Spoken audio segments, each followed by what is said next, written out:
정정부는 금강경의 본론, 아주 구체적인 본론이 되겠습니다. 그래서 본론이 오기까지 성경에서 여러 가지 이제 그 본론을 들어오기 위한 준비였어요. 모든 그때 당시의 청중이나 이 후래 2600년 후래의 청중이 모두 다 신뢰할 수 있고 또 정말 부처님 말씀 정말 마음에 깊이 명심해야지 하는 그런 어떤 믿음과 확신을 가져올 수 있는 증신서와 발기서, 그리고 그 대표적인 것이 여시 아문. 내가 이와 같은 법을 부처님을 통해서, 여기서는 아문이라고 했지만 내 법을 부처님을 통해서 내가 들었다. 사실은 아란존자께서 처음에 이 결집하는 그 내용을 보면 첫 결집에는 아란존자가 처음에 참석을 못합니다. 못하고 그 후에 이제 그 결집 장소에 가는데, 처음에 아란존자가 참석하지 않은 결집 장소에서는 대중이 많이 혼란을 겪어요. 아주 그 총명하신 분들, 또 늘 법회에 참석하신 많은 제자 500성중이 다 모였는데, 어떤 사람은 들었던 법문을 내용을 기억하면은 장소를 모르고, 또 장소를 기억하는 나한이 계신가 하면, 성문이 계신가 하면은 또 법문한 내용을 모르고, 그래서 자꾸 이게 헷갈리는 거예요. 그래서 우왕좌왕했던 중에 아란존자가 나중에 이제 나한과를 다 증득을 하고, 처음에는 못 들어갔어요. 과를 증득하지 못했기 때문에. 그래서 그런 이유로 못 들어갔다가 나중에 이제 7일 동안 교적 정진을 했다 그래. 교적 정진이라는 우리 장좌불화도 하고 좌선도 하고 뭐 와선 행선 다 하는데, 교적 정진이라는 정진은 뭐냐면 엄지발가락 있죠. 우리 뭐 몸 균형 잡느라고 여러 가지 운동하는 거 있죠. 눈 감고 뭐 이렇게 쓰기도 하고 눈 감고 막 이렇게 걷기도 하고 이렇게 우리 균형 잡는다. 그런데 교적 정진이라고 하는 거는 발가락을 제일 큰 발가락에 제일 큰 엄지발가락을 딱 발가락만 땅을 딛고, 왼 발가락 하나만 땅을 딛고 한 발자국 위로 떠요. 그래서 이제 왼 한 발 전체를 뒤진 게 아니라 발가락만, 제일 큰 발가락만 딱 뒤지고 한 발자국을 뜨고서 합장을 하고 일주일 7일치야 한번 상상해 보세요. 그게 보통 인간으로 가능할까요?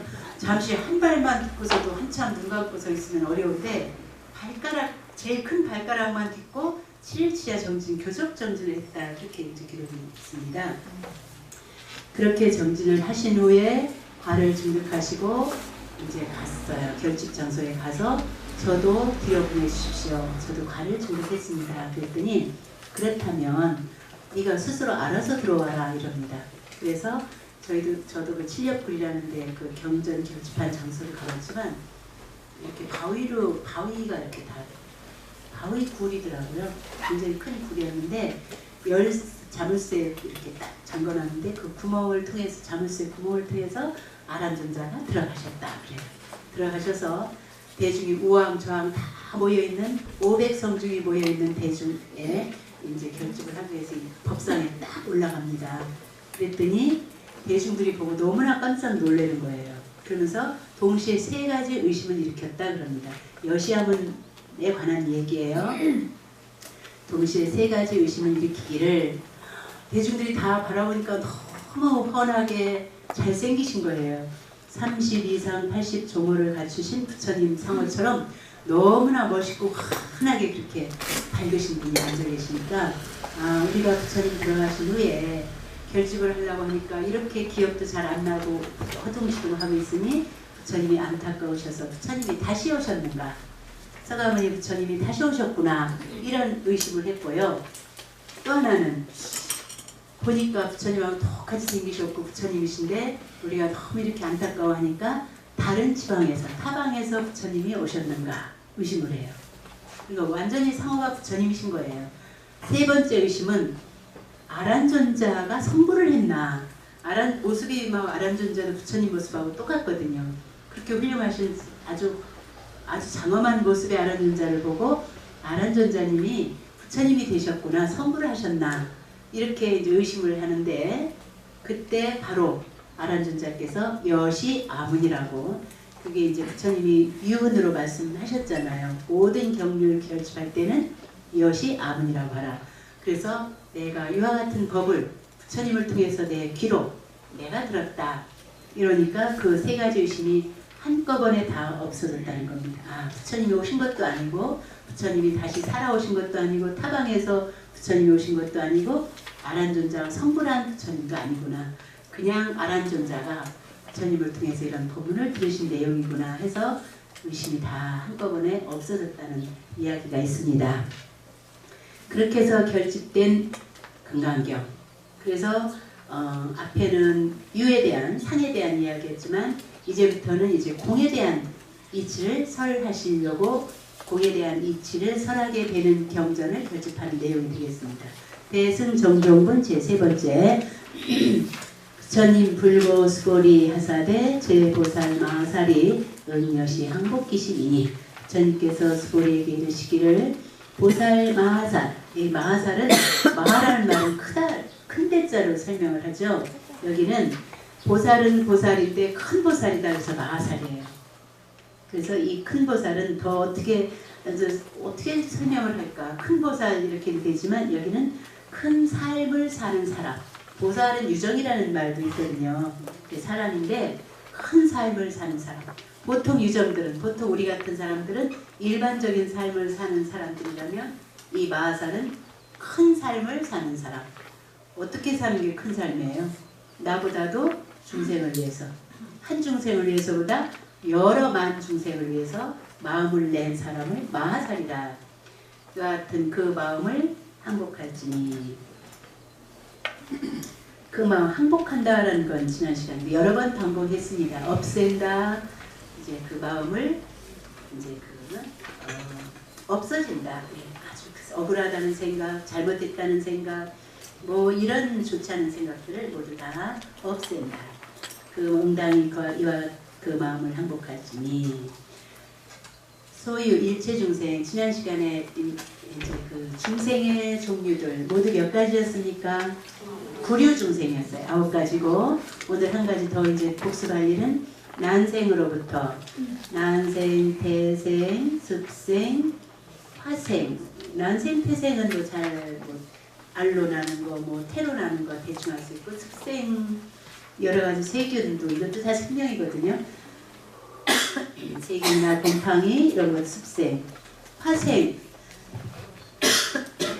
화생은 어떤 걸까요? 그냥 바로 직통으로 나는 거. 진화되는 생명들이 있어요. 뭐 귀신이라든지 뭐 이런 여러 가지 벼룩이라든지 이런 건 어떤 거 거치지 않고 바로 유생, 무생, 유상. 유상은 몸뚱이는 없는데 지각작용만 있어요. 그게 더 편리할지도 모르겠네요. 유상, 무상, 또 생각이 아예 없는 비유상, 비무상 이런 것을 비무상까지 이런 내용 전체 중생 전체를 이걸 우리 사신 가운데 제일 첫 번째 무슨 마음이었죠? 광대심입니다. 일체 모든 중생을 전체 통틀어서 무슨 내가 태생이니까 태생만 제도하겠다는 소리가 아니고 전체 구류 중생을 전부 그래서 이 마음을 광대심이라고 표시를 해요. 비무상까지를 비유상 이걸 무상 광대심 악의 영이 무여열반 멸도지하리라. 왜 이런지 이것은 내가 다 그들로 하여금 다시는 뭐 조금도 나머지가 없는 찌꺼기가 조금도 남아있지 않은 그런 무여열반에 모두 다 들게 해서 열독해 하리니. 이거야말로 제2 마음도 아니고 제3의 마음도 아니고 제일 가는 마음이에요. 그래서 제1심으로 사심에 주하라 그랬죠.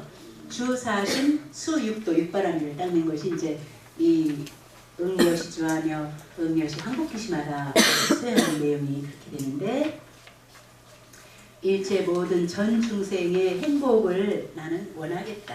그러니까 무여열반에 들게 하겠다라는 내용은 요즘 말로 모든 중생이 전체 모든 중생이 다 행복하여지이다. 이런 마음을 내겠다는 거죠.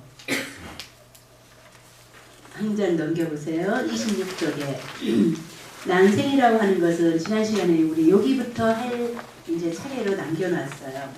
난생 같이 읽어가십니다. 눈으로 읽으세요. 난생은 성품이 매우 미하다 그랬어요. 미한 성품을 가지고 있고 태생은 습성이요 그랬네요. 태생으로 나는 것은 습관으로 그 성품이 습관으로 돼 있다. 그래서 우리 중생은 우리 사람은 대표적인 태생이거든요. 원래는 태생 전에 태반에 이렇게 아기가 성립되기 전에는 사실은 정자, 난자 이런 건 알이에요. 실제로 완전히 물르는 알인데 그래서 엄연히 따지고 보면 사람도 난생으로 시작이 된 겁니다. 그래도 상식적으로 우리는 난생하면은 뭐 결함이나 무슨 이런 거를 난생이라고 생각하지 사람은 난생 그렇게 생각하기 어려운데 보통은 난생부터 시작해서 태반에 바로 이렇게 태가 되죠. 그래서 태생은 우리 사람은 습성이다 그랬어요. 그러니까 우리 대표적인 태생의 사람, 중생인 우리 사람은 뭐로 살아가느냐 하면 습관으로 살아간다는 거예요. 우리 습관 어떤 습관이 있습니까? 우리 어른들은 보통 버릇이라고 말 많이 하죠. 버릇 고친다. 버릇이 있다 없다 뭐 이런 말 하는데 우리 사람들은 주로 사람으로 생겨난 중생들은 주로 습관으로 산다 그랬는데